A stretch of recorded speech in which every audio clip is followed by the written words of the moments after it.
दोस्तों, अक्सर हम देखते हैं जब कोई भी आपदा, महामारी या किसी भी प्रकार की मुसीबत खड़ी होती है तो सिख धर्म के लोग लोगों की सहायता करने में सबसे आगे रहते हैं।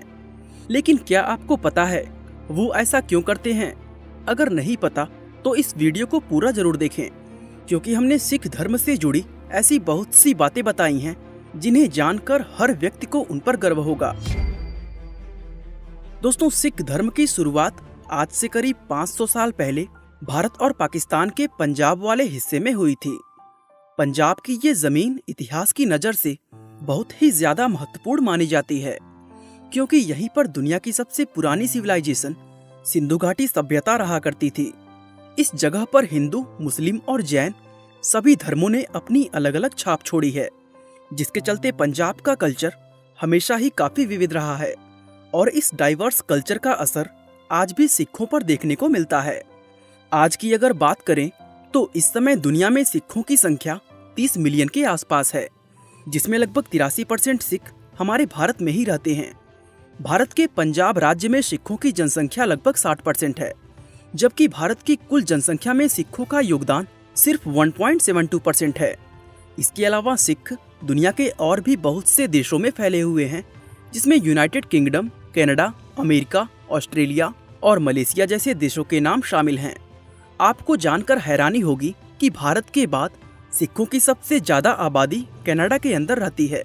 इस समय कनाडा की कुल जनसंख्या में सिखों का योगदान लगभग 1.5% है। दोस्तों, सिखों में कुल 10 गुरु हुए हैं और ये धर्म उन्हीं गुरुओं की शिक्षाओं पर आधारित है। इस धर्म में सभी गुरुओं का अपना अलग अलग महत्व है, लेकिन इनमें सबसे ज्यादा महत्वपूर्ण गुरु नानक को माना जाता है, जो सिखों के पहले गुरु होने के साथ इस धर्म के फाउंडर भी हैं। गुरु नानक का जन्म सन 1469 में पंजाब के ननकाना साहिब शहर में हुआ था, जो इस समय पाकिस्तान का हिस्सा है। उनके बारे में बताया जाता है कि वे जन्म से ही काफी अलग थे। दरअसल बचपन में वह वयस्क आदमी की तरह भारी आवाज में हंसते थे और उनकी यही चीज उन्हें दूसरे बच्चों से अलग बनाती थी। बड़े होने के बाद गुरु नानक सुल्तानपुर चले गए और वहां शाही भंडार के देखरेख की नौकरी करने लगे।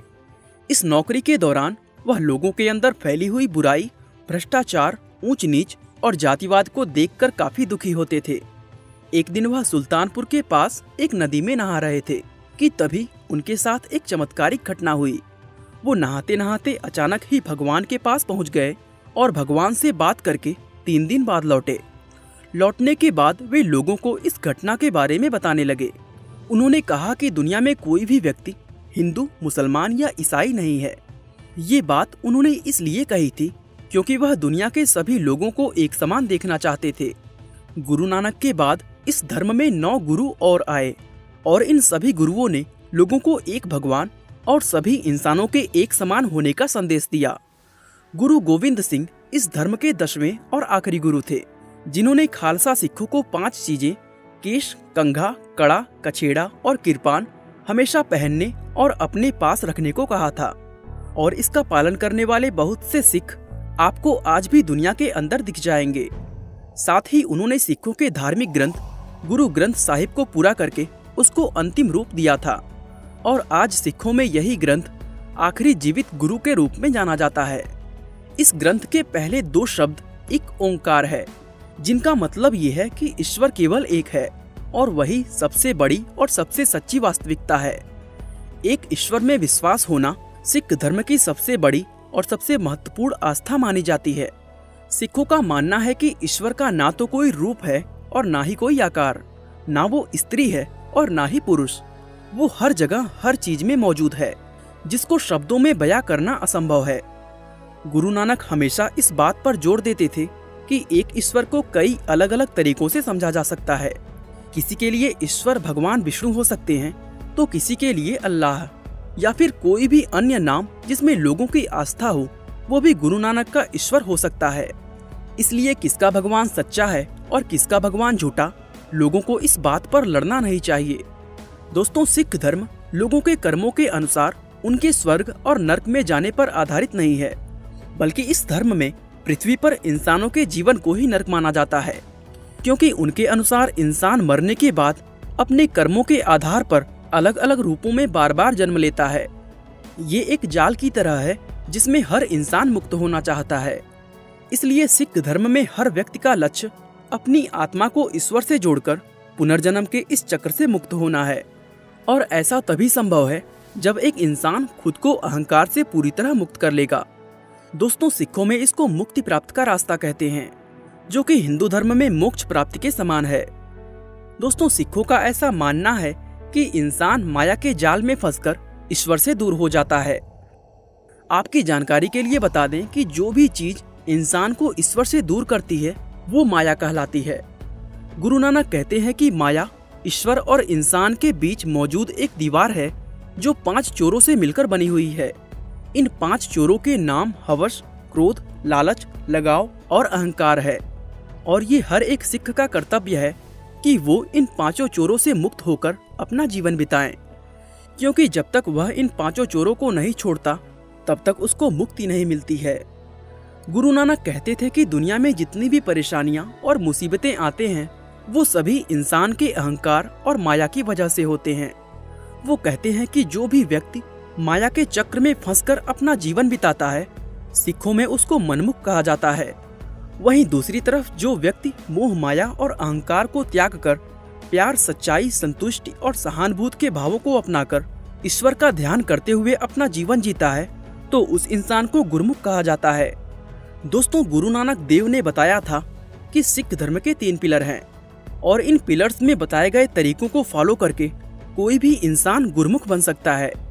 सिख धर्म के पहले पिलर का नाम जपो है, जिसका मतलब ईश्वर यानी वाहे गुरु का नाम जपते हुए हमें हर रोज ध्यान लगाना है।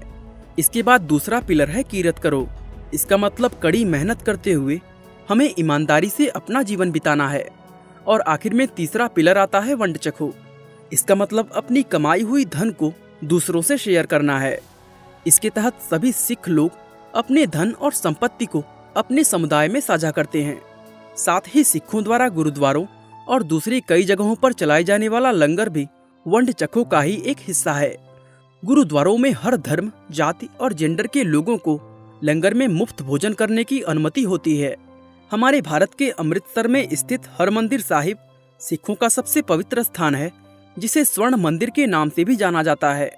और आपको जानकर हैरानी होगी कि इस गुरुद्वारे का लंगर दुनिया का सबसे बड़ा फ्री किचन कहलाता है, क्योंकि इसमें हर रोज 1 लाख से ज्यादा लोग मुफ्त में खाना खाते हैं। अब जाहिर सी बात है कि इतना सारा खाना बनाने और परोसने के लिए काफी सारे लोगों की जरूरत पड़ती होगी, और इसी जरूरत को पूरा करने के लिए सिख धर्म के हजारों लोग हर रोज गुरुद्वारों के अंदर मुफ्त में काम करते हैं। दरअसल सिख धर्म के लोग अपने अंदर के अहंकार को खत्म करने के लिए इस तरह की सेवा करते हैं, और सेवा में गुरुद्वारे की सफाई करना, खाना बनाना, बर्तन धोना और अन्य किसी भी तरह की सहायता करना शामिल होता है।